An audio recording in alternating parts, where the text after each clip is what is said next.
కళ్ళు మూసుకున్నట్లయితే ఒక చిన్న ప్రార్థన, దేవుని సహాయాన్ని కోరి మంచి మాటలు వినడానికి మనము వాక్యంలోని ప్రవేశిద్దాం. ప్రేమగల తండ్రి, కృపగల దేవ, మీ మాటలు వినడానికి మీ పిల్లలు ఆసక్తిగా వచ్చారు. ఏ మాటలు వింటే వారి జీవితాలు బలపడతాయో ఆ మాటలు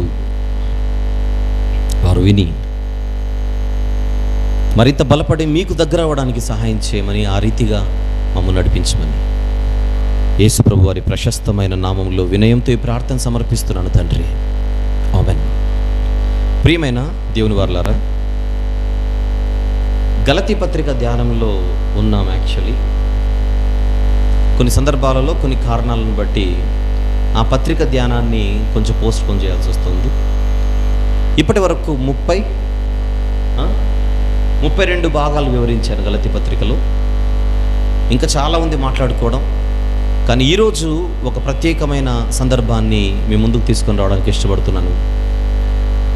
ఈ అంశాలు ఈ పీరియడ్లో చెబితేనే కొంచెం త్వరగా కనెక్ట్ అవుతాయన్న ఉద్దేశంతో. ఈ మధ్య కాలంలోనే క్రైస్తవ సమాజంలో ఒక కాలం ప్రత్యేకించి మొదలైంది. వాటిని మనము లెంట్ డేస్ అని అంటాం. ఎప్పుడు స్టార్ట్ అయ్యాయి ఇవి? Can anybody? మార్చ్ 1కి స్టార్ట్ అయింది. ఈ లెంట్ డేస్ టైం పీరియడ్ అనేది మార్చ్ 1వ తారీఖున ప్రారంభమైంది. 2017 గురించి మాట్లాడుతున్నాను. మార్చి 1న బుధవారం. ఆ బుధవారాన్ని యాష్ వెన్స్డే అని పిలుస్తాం మనం. తెలుగులో దీనిని భస్మ బుధవారం అని పిలుస్తాం. లెంట్ డేస్ అనేవి ఈ భస్మ బుధవారంతోనే ప్రారంభమవుతాయి. ఆదివారాలు తీసేస్తే 40 రోజులకు ఈస్టర్ వస్తుంది. ఆదివారాలు తీసేస్తే 40 రోజులకు ఈస్టర్ సండే వస్తుంది. ఆ విధంగా క్యాలిక్యులేషన్ ఉంటుంది. ఈరోజు ఈ భస్మ బుధవారం గురించి కొన్ని సంగతులు మీ ముందుకు తీసుకొని రావడానికి ఇష్టపడుతున్నాను. జాగ్రత్తగా ఈ మాటలలోని సారాంశాన్ని అర్థం చేసుకోవడానికి అందరూ సిద్ధపడండి. మీ సెల్ ఫోన్లన్నీ ఆన్లో ఉంటే ఖచ్చితంగా అలానే ఉంచండి, పక్క వారికి అంతరాయం కలిగించండి అని చెప్పట్లేదు. Try to avoid interruption please. If you can keep them on flight mode, I would appreciate that. If you can switch it off, I will still appreciate that. If you switch it on, that will be mine. But nobody will drag that. You can gift it to us. Just a joke. Let's go on. Interruption ni manam avoid cheddam. Interruption is a corruption here. Okay? Mundukeldam. Ash Wednesday, భస్మ బుధవారం. దీని గురించి మనం చాలా సందర్భాల్లో వింటూ ఉంటాం అప్పుడప్పుడు. కానీ ఈరోజు దీని గురించి బైబిల్ని ఆధారం చేసుకొని మనం ఏం మాట్లాడుకోవాలి, ఏం నేర్చుకోవాలి, ఉన్న సమయంలో దీని గురించి మాట్లాడుకుందాం. క్రైస్తవ సమాజంలో మనకు ముఖ్యంగా 2 గ్రూప్స్ కనబడతాయి. ఒకటి క్యాథలిక్స్, మరొకటి ప్రొటెస్టెంట్స్. ఈ భస్మ బుధవారం లేదా యాష్ వెన్స్డే, భస్మము అంటే బూడిద, బూడిదకున్న మరొక పేరే భస్మం. బైబిల్లో ఒక రెఫరెన్స్ చూద్దాం. బూడిదను భస్మం అని పిలిచారు అనడానికి బైబిల్లో ఒక వచనం చూసి ముందుకెళ్దాం. సంఖ్యాకాండం 19వ అధ్యాయం. రెఫరెన్స్లు తీసేవాళ్ళు కొంచెం త్వరగా. The book of numbers chapter 19 please. ముందుగా 9వ వచనం చూద్దాం. ఎవరైనా చదవండి. సంఖ్యాకాండం 19వ అధ్యాయము 9వ వచనం. మరియు పవిత్రుడైన ఒకడు ఆ పెయ్య యొక్క భస్మమును పోగు చేయాలి. భస్మాన్ని పోగు చేయాలి. భస్మాన్ని పోగు చేయాలి. ఇంగ్లీష్లో భస్మాన్ని యాష్ అని పిలిచారు. యాష్ అంటే బూడిద. 17వ వచనం కూడా చూద్దాం. అదే అధ్యాయంలో 17వ వచనం, verse number 17 in the very same chapter please. అపవిత్రుని కొరకు వారు తర్వాత పాప పరిహారార్థమైన హోమ భస్మం అన్నాడు. హోమ భస్మం అన్నాడు. ఇంగ్లీష్లో దీన్ని యాష్ అని పిలిచాడు. బూడిదకున్న మరొక పేరే భస్మం అని బైబిల్లో మనం చూడగలుగుతున్నాం. అందుకే ఈ బుధవారాన్ని భస్మ బుధవారం అని తర్జుమా చేశారు, లేదా యాష్ వెన్స్డే. ఇప్పుడు నేను ప్రస్తావించిన క్రైస్తవ సమాజంలో ఉన్న రెండు groups, Catholic Christians and Protestant Christians. ఈ రెండు సెక్షన్స్ ఆఫ్ పీపుల్లో, ఈ 2 సెక్షన్స్ ఆఫ్ క్రిస్టియన్స్లో యాష్ వెన్స్డే అనేది ఎక్కువగా బాగా పరిచయం ఎవరికి అని అడిగితే క్యాథలిక్స్కి, but not to all the Protestants. Roman Catholics అని పిలుస్తాం మనం. రోమన్ క్యాథలిక్ క్రిస్టియన్స్కి యాష్ వెన్స్డే అనేది చాలా సుపరిచితమైనటువంటి ఒక బుధవారం. ఇది సాధారణంగా ఫిబ్రవరి 4 నుండి మార్చ్ 10 లోపల తగులుతుంది. ఈ డేట్ కూడా మీరు రాసుకోవాలి. ఎందుకంటే దీన్ని ఎలా డిసైడ్ చేస్తారు, ఈ 40 days పీరియడ్ని ఎలా డిసైడ్ చేస్తారని అడిగితే చంద్ర పరిభ్రమణాన్ని బట్టి, చంద్రుడి యొక్క పరిభ్రమణాన్ని బట్టి, మూన్ సైకిల్స్ని బట్టి ఈ డేట్ని ఫిక్స్ చేస్తారు. వస్తే ఫిబ్రవరి 4న రావాలి, లేదా 4 నుంచి మార్చ్ 10 లోపల. అంటే ఫిబ్రవరి 4 కంటే ముందు రాదు యాష్ వెన్స్డే, మార్చ్ 10 కంటే దాటి రాదు. ఈ మధ్య కాలంలోనే యాష్ వెన్స్డే వస్తుంది. ఇంతవరకు చరిత్రలో లీప్ ఇయర్ ఎప్పుడు, లీప్ సంవత్సరంలో మనకు ఒక డే ఎక్స్ట్రా ఉంటుంది, Feb 29th. ఫిబ్రవరి 29వ తారీఖున ఇంతవరకు ఎప్పుడు కూడా యాష్ వెన్స్డే రాలేదు. కానీ భవిష్యత్తులో రాబోతోంది. ఎప్పుడు అని అడిగితే 2096లో. ఈ లెక్కలన్నీ ఆల్రెడీ కట్టేశారు. రాబోయే 100 సంవత్సరాలు, 2100 సంవత్సరాల వరకు భస్మ బుధవారాల డేట్లన్నీ ఫిక్స్ అయిపోయాయి. ఫిబ్రవరి 29న రాబోయే బుధవారం ఎప్పుడు అని అడిగితే 2096వ సంవత్సరంలో. మనం 2017లో ఉన్నాం.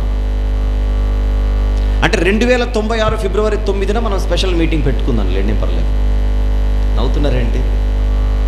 ఎందుకు నవ్వారో చెప్పండి, నాకు అర్థం కావట్లేదు. నేను తప్పు మాట్లాడానా? మీటింగ్ పెట్టుకుందామండి అన్నాను. ఓకేనండి. ఓ, ఖర్చు అవుతుందనా? నేను పెట్టుకుంటాను. మెహూనా ఫ్రీ, ఇన్విటేషన్ టు ఆల్. ఇదే YMCA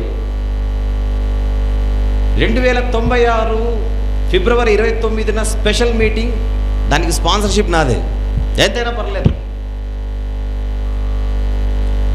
భోజనం ఉండదు, ఎందుకంటే భస్మ బుధవారంతో ఉపవాస దినాలు మొదలవుతాయి.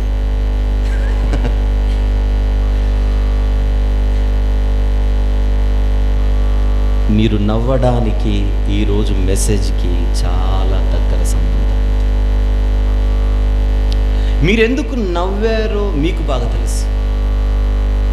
ఎందుకు? గట్టిగా చెప్పండి. ఎందుకు? అప్పటిదాకా ఉండమని కాదు. ఎంత గ్యారంటీ?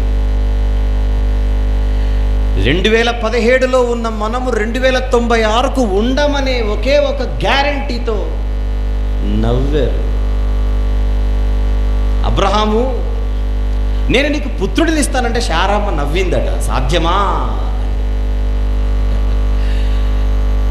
ఆవిడ నవ్వుకు అర్థం లేదు, కానీ మీ నవ్వుకు అర్థం ఉంది. నేను నీకు పుత్రుడిని ఇస్తానని దేవుడే వాగ్దానము చేస్తే నవ్వకూడదు శారమ్మ. ధన్యురాలను ప్రభు అనాలి. అనకుండా నవ్వింది. అందుకే ఆవిడ నవ్వుకు అర్థం లేదు, కానీ మీరు నవ్విన నవ్వుకు అర్థం ఉంది. మీరు నవ్వడానికి ఒకే ఒక కారణం, మేము అప్పటి వరకు ఉండము అని. మళ్ళీ ఎక్కడికి వెళ్తారు? హైదరాబాద్ ఖాళీ చేస్తారా? మళ్ళీ నవ్వుతున్నారు. మీరు అన్నిటికీ నవ్వుతే ఎలా? హైదరాబాద్లో ఉండరా? అసలు లోకంలోనే ఉండరా? లోకాన్నే విడిచెళ్తారు. లోకాన్ని విడుస్తారు అని అంటే మీకు ఒక రెఫరెన్స్ గుర్తుకు రావాలి. మన్నైనది వెనుకటి వల్లనే మరలా మంటికి చేరు.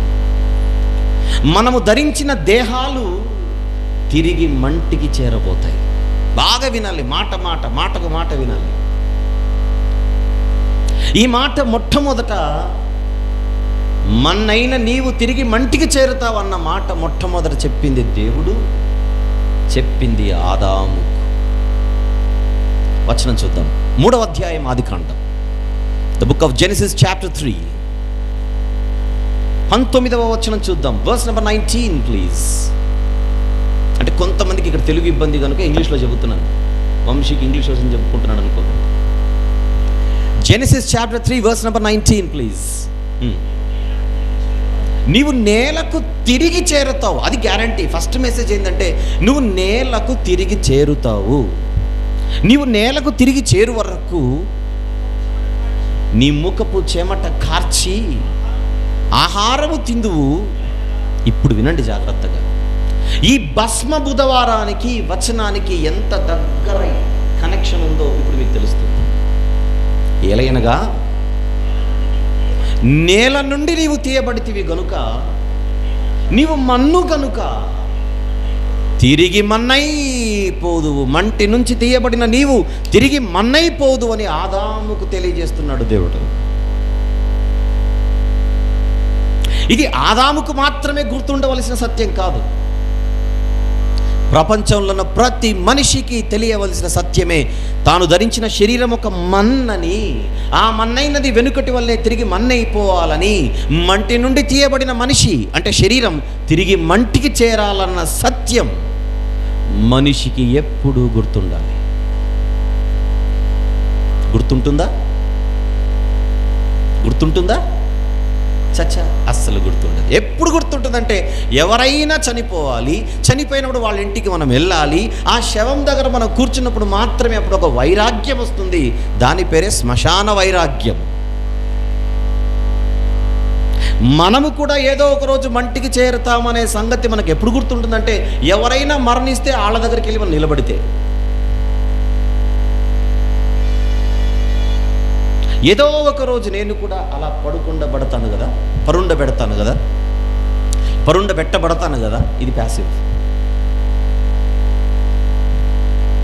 ఎప్పుడో ఒకసారి నేను వెళ్ళిపోతాను కదా, అప్పుడు తప్ప ఎప్పుడు గుర్తొస్తుంది?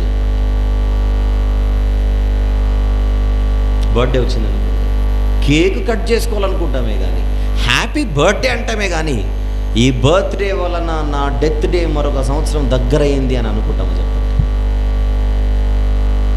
పుట్టినరోజు కొత్తది వచ్చిందంటే సమాధికి మరొక 1 year దగ్గర అయినట్టు. అలా ఎప్పుడు అనుకోం మనం. కొత్త బర్త్డే వచ్చింది, కొత్త బట్టలు వచ్చాయి, కొత్త కేకింగ్ ఒకటి, అంతవరకే ఆలోచిస్తాం. మరణం గురించి మనం ఆలోచించాం. మరణం అంటేనే మనకిష్టం లేనిది. మరణం ఎంత దూరం అయితే అంత బాగుంటుందనే కోరిక కలిగిన వాడే మనిషి.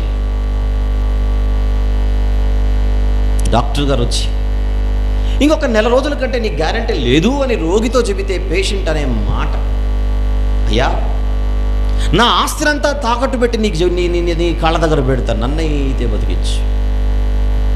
కొడుకులు కూతుర్లు వచ్చి మా తల తాకట్టు పెట్టేనా, మేము డబ్బులు ఖర్చు పెడతాం, మా నాన్న మాత్రం బతకాలి, అందరూ బ్రతకాలి బ్రతకాలి బ్రతకాలి బ్రతకాలి బ్రతకాలి అనుకుంటారే కానీ ఎప్పుడైనా కన్ను మూయాలని మాత్రం కోరిక మనిషికి పుట్టదు. మీరు అనొచ్చు ఆత్మహత్యలు చేసుకుంటున్నారు కదా అని.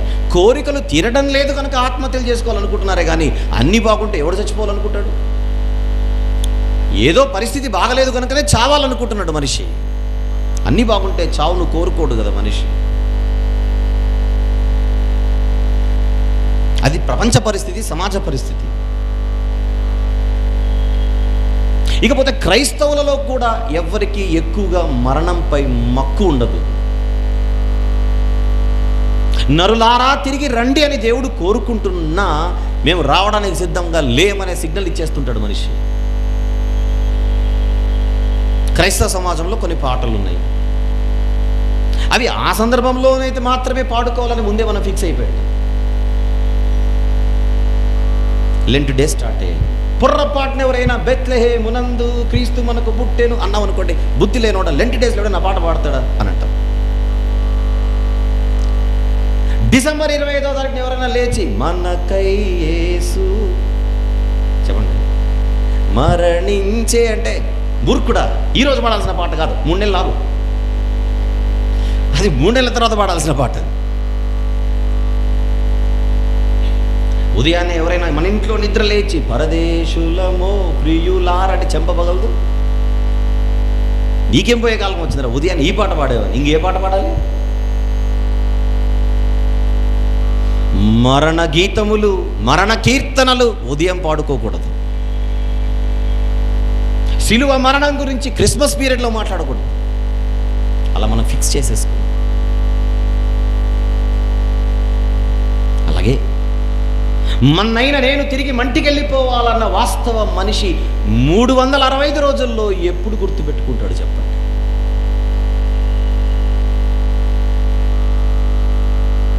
క్రీస్తు శకం అది 325, 325 AD. నైసియా అనే ప్రాంతంలో ఒక మీటింగ్ జరిగింది. దాన్ని ద కౌన్సిల్ ఆఫ్ నైసియా అని పిలుస్తారు, లేదా the first council of Nicaea అని పిలుస్తారు. ఈ సభను నిర్వహించింది రోమా చక్రవర్తి కాన్స్టంటైన్. ఆ సభలో అనేక నిర్ణయాలు, సుమారు మే 20 నుంచి జూన్ 19 వరకు జరిగిన సభ ఇది. సుమారు, ఇఫ్ ఐఎమ్ నాట్ రాంగ్, మే 20 నుంచి జూన్ 19 వరకు జరిగిన సభ. క్రీస్తు శకం 325. రోమా చక్రవర్తి, క్రీస్తును స్వీకరించిన రోమా చక్రవర్తి కాన్స్టంటైన్ అధ్యక్షతన జరిగిన ఈ సభ. ఆ సభలోని ముఖ్య ఉద్దేశం క్రైస్తవ ప్రపంచంలో ఉన్న లోపాలను సరిదిద్ది ఒక చక్కని విధానాన్ని ఇంట్రడ్యూస్ చేయాలనే ఒక విధానం, ఒక మంచి ఉద్దేశంతోనే ఈ సభ ప్రారంభమైంది.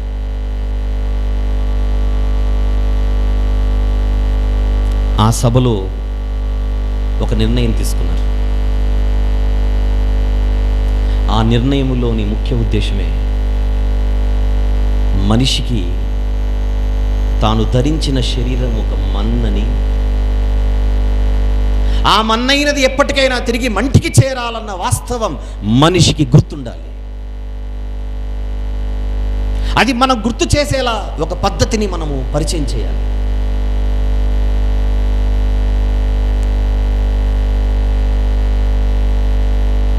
అని ఆలోచించి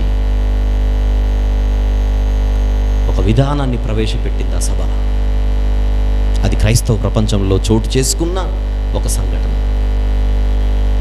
ఆ సభలో పరిచయము చేసిన ఒక విధానమే ఈ భస్మ బుధవారం, యాష్ వెన్స్డే. దాని వెనుకల ఉన్న కారణం చాలా మంచి కారణం.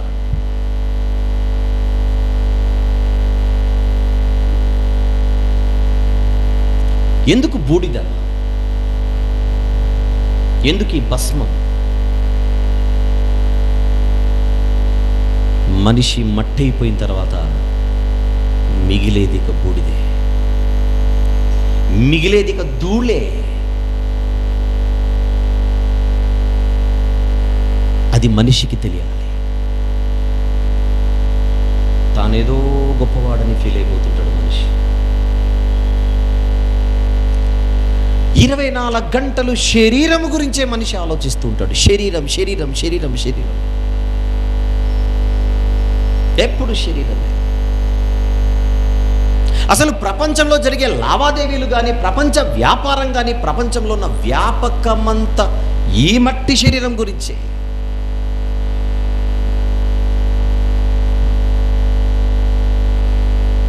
సికింద్రాబాద్ YMCA దగ్గర ఉన్న క్లాక్ టవర్ ఉంది ఇక్కడే. క్లాక్ టవర్ నుంచి రైట్కి అలా వెళితే ప్యాట్నీ సెంటర్ వస్తుంది. ప్యాట్నీ నుంచి అలా స్ట్రైట్కి వెళితే మన బ్రదర్లు ఉంటారు అక్కడ, RS బ్రదర్స్. కొన్ని చెప్పండి. రైట్కి కానీ స్ట్రైట్కి కానీ వెళ్ళండి, AS బ్రదర్స్, మన బ్రదర్లు. ఇంకా కొన్ని చెప్పండి, చందన బ్రదర్స్, ఇంకా బొమ్మనా బ్రదర్స్. వీళ్ళందరూ బ్రదర్స్. బట్టల వ్యాపారం. దేనికి బట్టలు? ఈ మట్టి శరీరానికి. అలానే కొంచెం ముందుకెళితే ప్యారడైజ్ వస్తుంది. అక్కడ అబ్రహాము, ఇస్సాకు, యాకోబులు ఉంటారని వెళ్ళారు. చచ్చ, ఈ ప్యారడైజ్లో వాళ్ళు ఉండరు. భక్తులున్న ప్యారడైజ్ అది, ముక్కలుండే ప్యారడైజ్ అది. బిర్యానీ, ఏ తో బిర్యానీ కా కహానీ. దేనికి బిర్యానీ? ఈ మట్టి శరీరానికి. బట్టలు ఒంటికే, బిర్యానీ ఒంటికే. ఎప్పుడైనా అలా హ్యాబిట్స్కి వెళ్ళండి, అక్కడ మెట్రో ఉంటుంది. మెట్రోలో ఏముంటుంది? చెప్పులు ఉంటాయి. హైదరాబాద్ ఫేమస్ పాయింట్స్ చెప్తున్నాను మీకు. నేను సికింద్రాబాద్లో లేవంటే కౌంటర్ వేయకూడదు. చెప్పులు దేనికి? ఒంటికే. అపోలో, యశోద, కేర్, నిమ్స్, కిమ్స్, ఇవన్నీ దేనికి? ఈ ఒంటికే. కార్డియాలజిస్ట్ ఒంటికే, న్యూరాలజిస్ట్ ఒంటికే, ఆప్థమాలజిస్ట్ ఒంటికే, అందరూ జిస్టులు ఈ ఒంటికి. ప్రపంచంలో ఏది ఒంటికి కాదో చెప్పండి. బడులు ఉన్నాయండి అంటారేమో. బడులలో ఏమున్నాయి? చదువులు ఉన్నాయి. చదువులు ఎన్ని ఉన్నాయి? కోటి అంటున్నాం ఈరోజు మనము. కోటి విద్యలు. కోటి విద్యలు దేనికంటే మొహమాటం లేకుండా చెబుతున్నాం, కూటి కొరకని. కోటి కూటికేనా అంటే కోటి కూటికే అంటున్నాం మనం స్టైల్గా. కూడు దేనికి? ఒంటికి. ఎన్నో టెస్ట్లు వచ్చాయి. ఎంసెట్. చిన్నప్పుడు నేను చదువుకున్నప్పుడు సిఏటి క్యాట్ అంటే పిల్లి. ఇప్పుడు క్యాట్ అంటే మీనింగ్ వేరు. ఎన్నో అడ్మిషన్ టెస్ట్, ఎన్నో ఎంట్రన్స్ టెస్ట్, అన్ని పరీక్షలు, అన్ని పోటీలు, అన్ని దేనికని అడిగితే ఈ ఒంటికి. నిద్ర లేచినప్పటి నుంచి రాత్రి పడుకుండే అంతవరకు మనిషి 24 గంటలు ఈ ఒంటి గురించి ఆలోచిస్తూ ఏదో ఒక రోజు నేను మంటిలోనికి వెళ్ళిపోవాలన్న సత్యాన్ని ఆలోచించడమే మరిచిపోయి బతుకుతున్నాడు. పొయ్యేంతవరకు.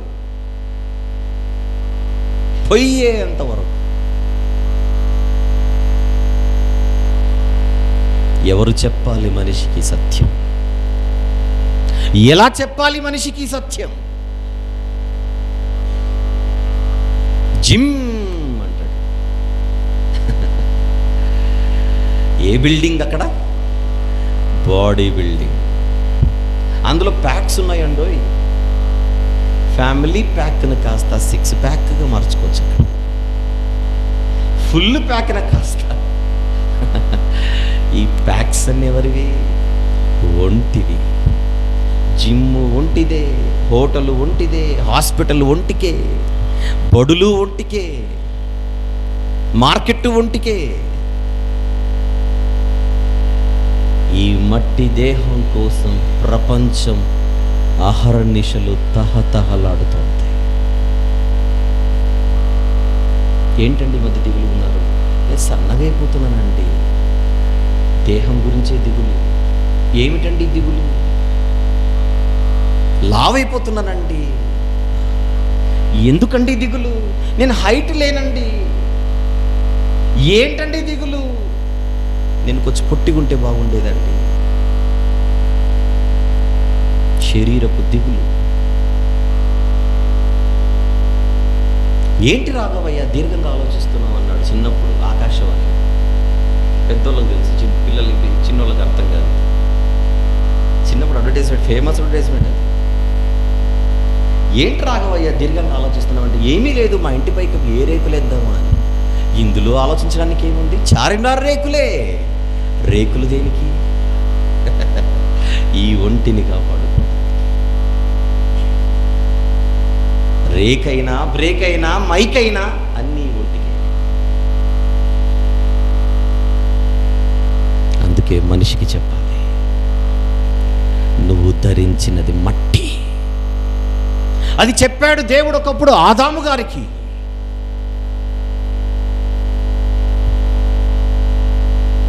ఆత్మనైన నేను ఆత్మను నీలో ప్రవేశపెట్టి ఆత్మవైన నీకు నేను ఒక శరీరాన్ని అమర్చిచ్చి ఒక ఆజ్ఞనిచ్చాను. నేను పండు తినకని అన్ని పండ్లు తినొద్దని చెప్పలేదు కదా యాడమ్.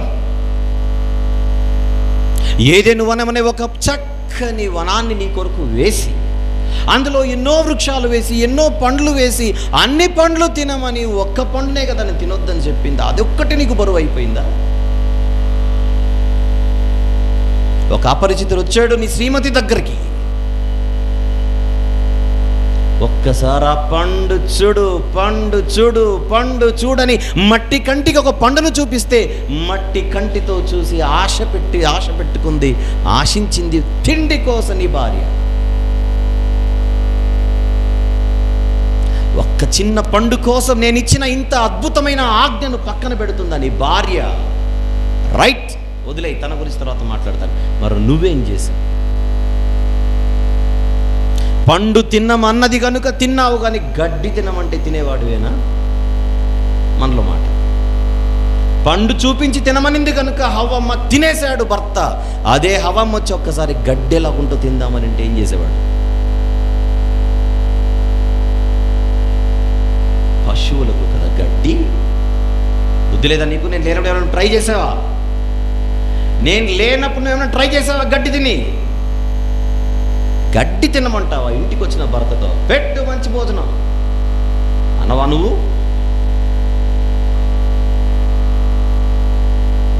భర్త ఇంటికి వచ్చిన తర్వాత ఉన్న దాంట్లో రుచిగల భోజనం తినాలనుకుంటాడు. ఏ భర్త అయినా భార్య దగ్గరకు వచ్చి మాడిపోయిన అన్నం, నిన్న రాత్రి పప్పు, మొన్నటి చారు, వారం కిందటి పెరుగు పెట్టింది అనుకోండి, ఎలా ఉంటుంది? ముఖాన కొట్టడు ప్లేట్. ఉదయం ఎప్పుడో వెళ్ళి అలిసిపోయి ఇంటికి వచ్చిన నాకు నువ్వు ఇదా తిండి పెట్టేది? ఫ్రెష్గా పచ్చడన్నం పెట్టిన తినేవాడిని కదా హాయిగా. పాచిపోయిన తిండా అంటాడన్నాడు. చెప్పండి. నీకు చేత కాకపోతే వచ్చి నేను చేసుకుంటాను, చెయ్యను అని చెప్పు. నేను రేపటి నుంచి చెయ్యనని చెప్పు అనవా? పెట్టవలసిన తిండి పెట్టకపోతే నీ భార్యను గద్దిస్తావే భర్త శిఖామణి. నిషేధింపబడిన పండునిస్తే నీ భార్య నువ్వెలా తిన్నా? అది ప్రశ్న. ఆ పండు చూపునకు రమ్యమైనదిగా ఉన్నదని ఒక అపరిచితుడు చెబితే ఆశించిన నీ భార్య నీకు కూడా అలాగనే చూపించింది కదూ?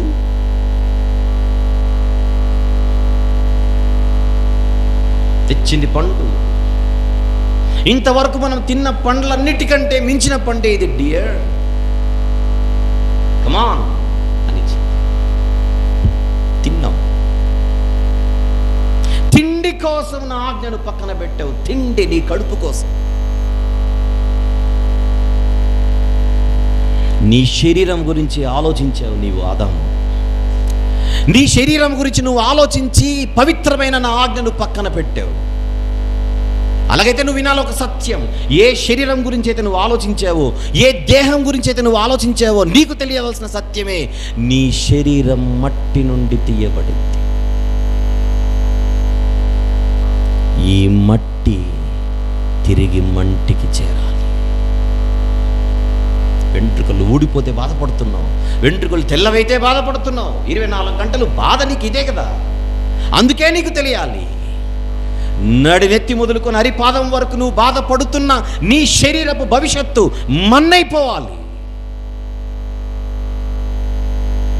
ఈ సత్యాన్ని మరిచిపోతున్న మనిషికి గుర్తు చేయాలనుకున్నది ఈ సభ. ఏమని? మన్నైనది తిరిగి వెనుకకు తిరిగి మంటికి చేరుతుంది. అది ఆదాముకు దేవుడు చెప్పిన సందేశం. ఆ సత్యాన్ని ప్రత్యేకంగా గుర్తు చేయాలనుకున్నది ఈ సభ.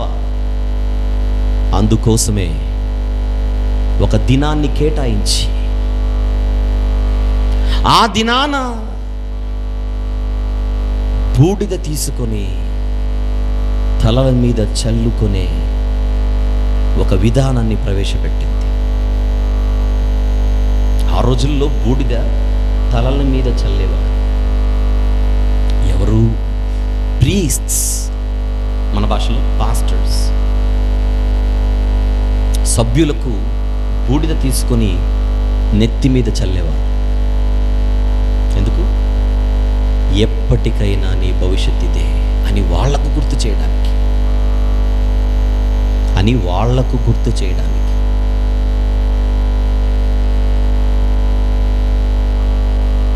అయితే చర్చెస్లో జనరల్గా స్త్రీలు తలను కప్పుకుంటారు కనుక రాను రాను రాను రాను తల మీద చల్లడం అనేది ఆగిపోయి లేదా స్లో అయిపోయి అది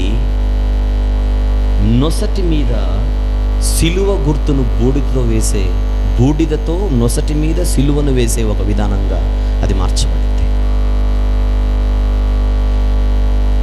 దీని ప్రారంభం, దీనికున్న చరిత్ర